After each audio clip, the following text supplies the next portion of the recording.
Bonsoir, nous sommes au Dôme Théâtre d'Albertville qui a ouvert ses portes en 1992 à l'occasion des Jeux Olympiques d'hiver.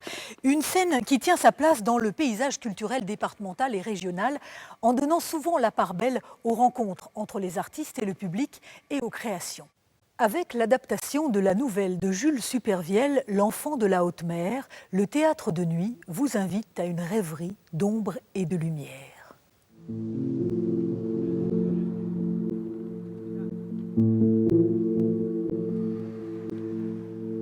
Quelque part au milieu de l'océan, une petite fille vit seule dans une ville flottante. Mais dès qu'un bateau passe, la petite fille s'endort et la ville disparaît sous les flots.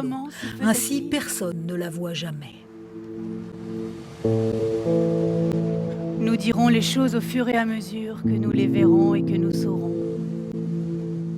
Et ce qui doit rester obscur le sera, malgré nous. Quand j'ai lu la nouvelle, ça m'a paru très clair qu'elle avait été écrite pour le théâtre d'ombre, parce que c'est un personnage qui est d'un autre monde, qui est dans un monde qui se situe entre la vie et la mort. Et c'est un petit peu la fonction première du théâtre d'ombre aussi, c'est de rentrer en contact avec des êtres qui sont dans d'autres sphères.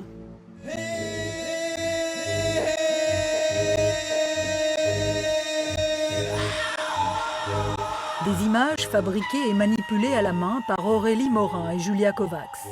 Toiles, tôles et cartons mis au service du théâtre d'ombre et de figures pour faire se croiser l'imaginaire et la réalité.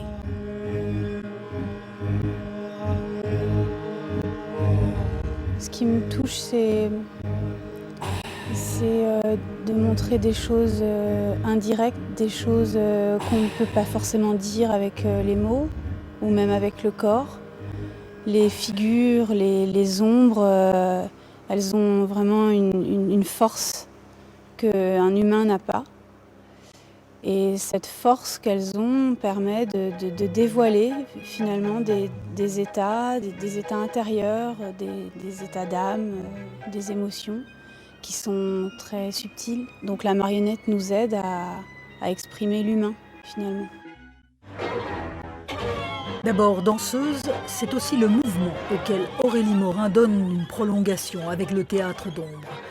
Et l'Enfant de la haute mer va distiller sa poésie à travers toute la région Rhône-Alpes entre le 19 mars et le 29 mai.